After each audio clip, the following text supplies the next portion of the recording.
Hi, I'm Delisa, and welcome to A Wanderer in the Spirit Lands by Francesco.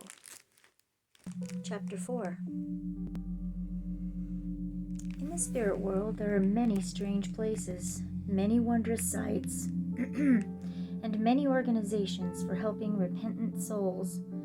But I've never seen anything more strange in its way than this home of help, conducted by the Brotherhood of Hope, to which I was now conducted. In the then feeble condition of all my spiritual faculties, I was not able to see what the place was like. I was almost like one who is deaf, dumb, and blind.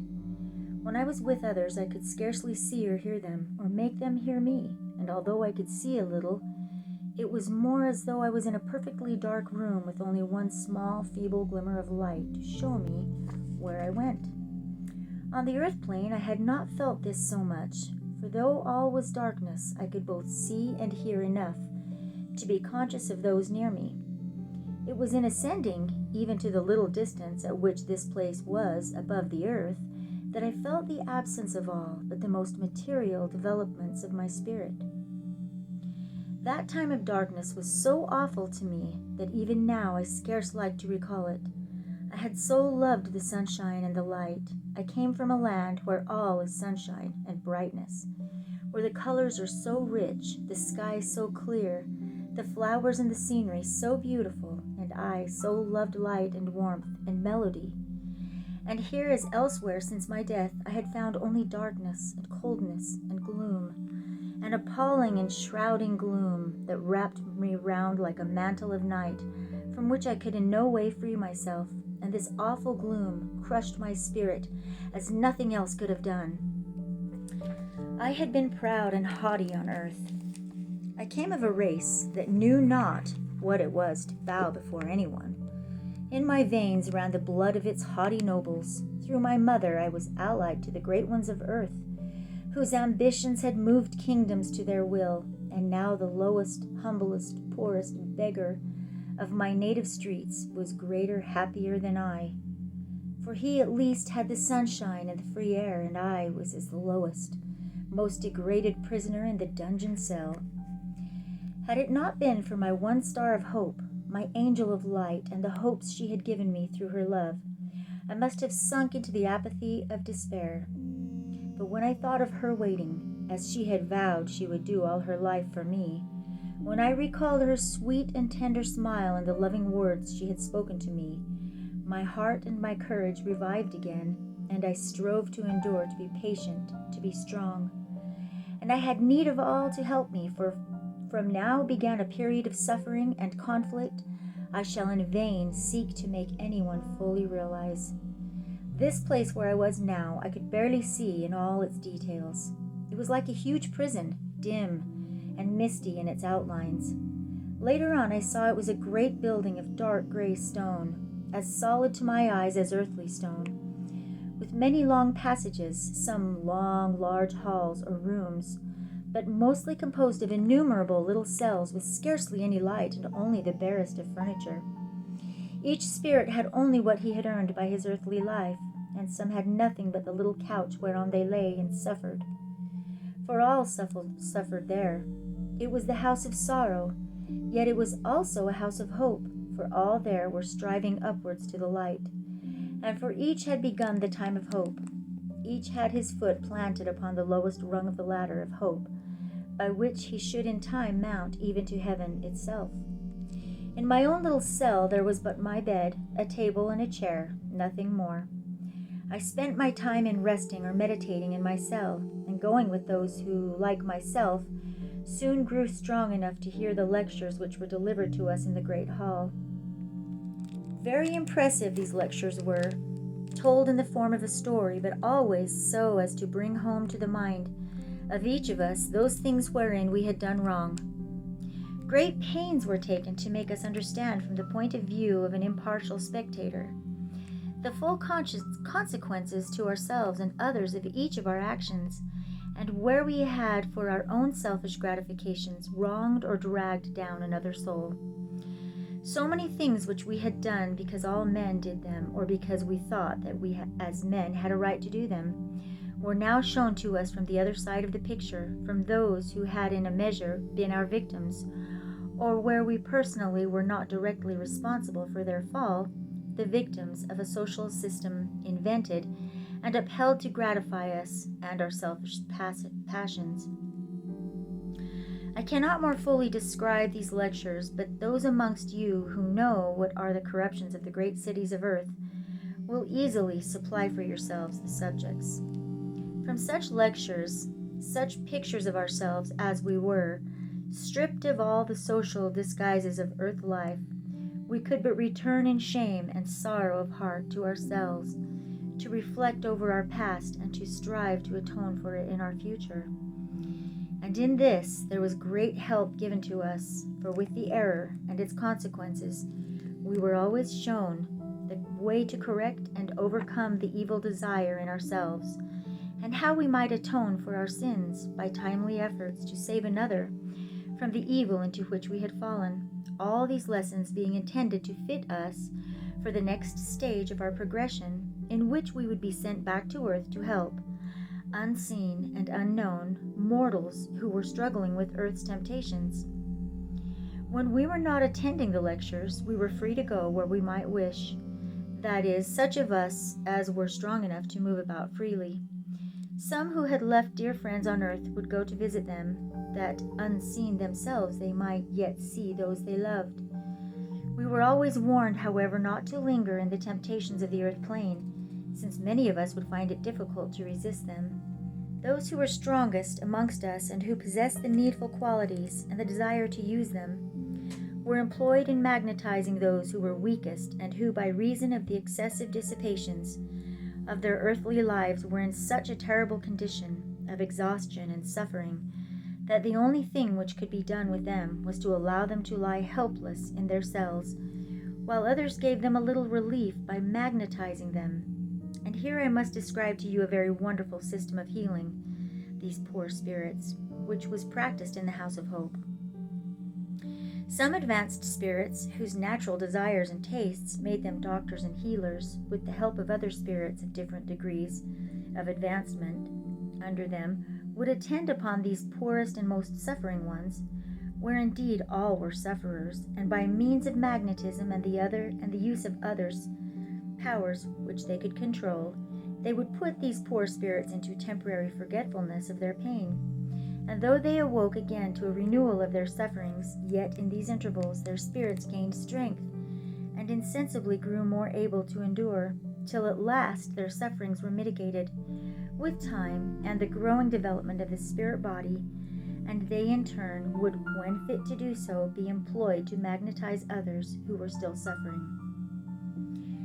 It is impossible for me to give you a very clear picture of this place and those in it, for although the resemblance to an earthly hospital was very great, there were many little points in which it resembled nothing which you have yet on earth, though as knowledge on earth advances the resemblance will become closer.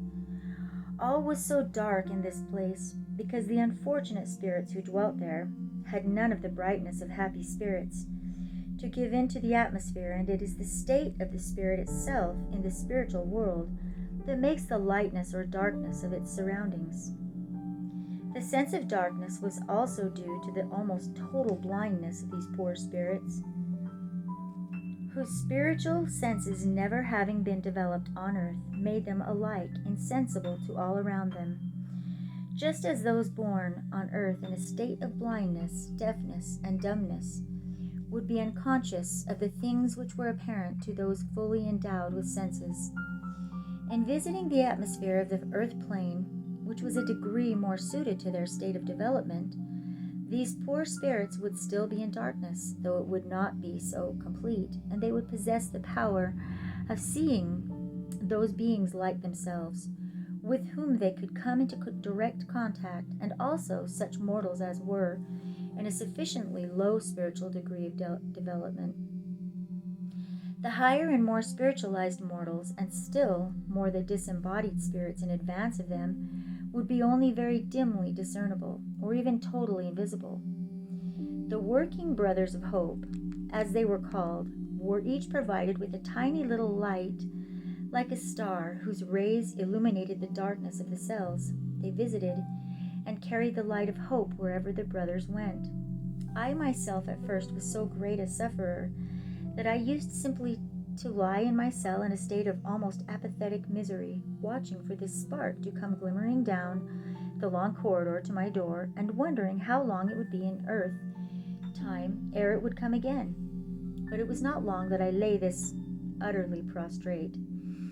Unlike many of the poor spirits who had added a love of drink to their other vices, my mind was too clear and my desire to improve too strong to leave me long inactive, and as soon as I found myself able to move again, I petitioned to be allowed to do something, however humble, which might be of use. I was therefore, as being myself, possessed of strong magnetic powers, set to help an unfortunate young man who was utterly unable to move, and who used to lie moaning and sighing all the time. Poor fellow, he was only 30 years old when he left the earth body, but in his short life he had contrived to plunge into such dissipations that he had prematurely killed himself, and was now suffering such agonies from the reaction upon the spirit of those powers he had abused, that it was often more than I could bear to witness them. My task was to make soothing passes over him, by which means he would obtain a little relief, till at stated times a more advanced spirit than myself would come, and put him into a state of unconsciousness. And all this time I was myself suffering keenly both in mind and in my spirit body. For in the lower spheres the spirit is conscious of bodily sufferings. As it grows more advanced, the suffering becomes more purely mental, the less material envelope of the higher spirits making them at last insensible to anything like material pain.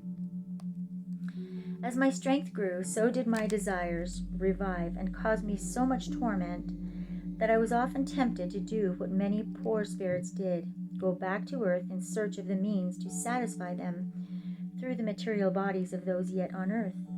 My bodily sufferings grew very great, for the strength I had been so proud of and had used to so bad a purpose made me suffer more than one who had been weak. As the muscles of any athlete who has used them to excess begin after a time to contract and cause him excruciating pain, so those powers and that strength which I had abused in my earthly life now began, through its inevitable reaction on my spirit body, to cause me the most intense suffering.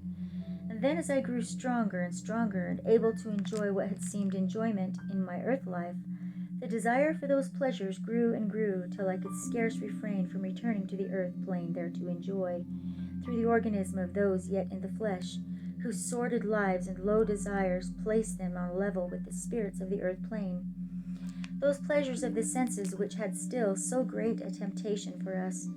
Many and many of those who were in the house of hope with me would yield to the temptation and go back for a time to haunt the earth, whence they would return after a longer or shorter period, exhausted and degraded even below their former state. All were free to go or to stay as they desired.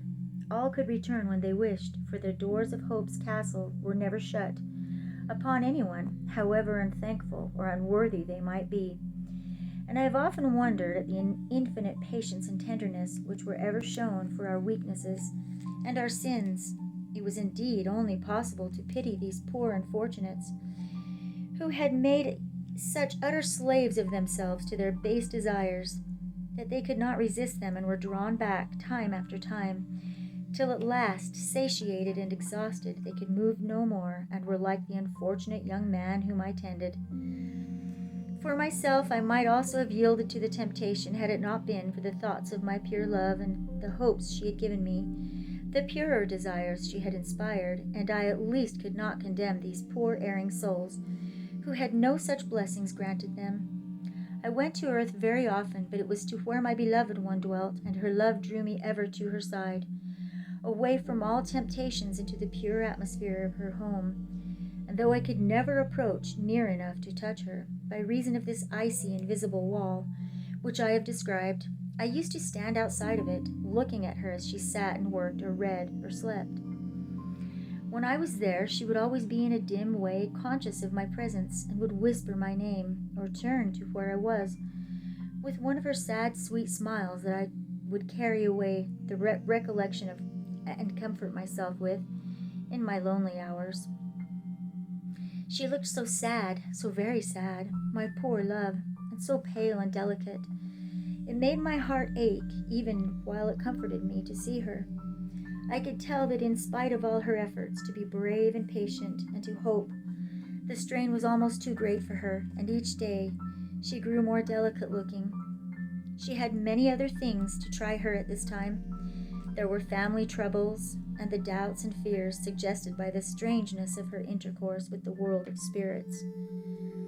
At times she would wonder if it were not all a wild delusion, a dream from which she would awake to find there was, after all, no communication between the dead and the living, no means by which she could reach me again, and then a dull despair would seize upon her, and upon me also, as I stood beside her and read her feeling, helpless and powerless to make her realize my actual presence beside her. And I would pray to be allowed in some way to make her know that I was there.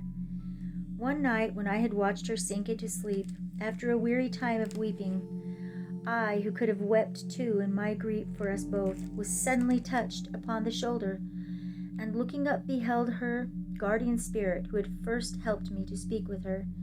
He asked me if I would be very quiet and self-restrained, if he allowed me to kiss her as she slept, and I, wild with this new joy, most eagerly promised. Taking my hand in his, we passed together through the transparent icy wall that was to me so impervious. Bending over her, the guide made some strange motions with his hand, and then taking one of my hands in his for a few moments, he bade me touch her very gently. She was lying quietly asleep, with the tears still on her eyelashes, and her sweet lips slightly parted as though she was speaking in her dreams. One hand rested against her cheek, and I took it in mine, so gently, so tenderly, not to awaken her. Her hand closed half-consciously upon mine, and a look of such joy came into her face that I feared she would awake. But no, the bright spirit smiled at us both and said, "Kiss her now." And I stooped over and touched her at last and gave her the first kiss I had ever given. I kissed her not once, but half a dozen times, so passionately that she awoke, and the bright spirit drew me away in haste. She looked round and asked softly, "Do I dream, or was that indeed my beloved one?" I answered yes, and she seemed to hear, for she smiled, so sweet a smile, so sweet, and again she repeated my name softly to herself. Not for long after that would they allow me to touch her again, but I was often near, and the joy of that one meeting dwelt in our hearts for many an hour. I could see how real had been my kiss to her, and for me it was as an anchor of hope, encouraging me to believe that in time I should indeed be able to make her feel my touch and hold communication with her. End of chapter 4.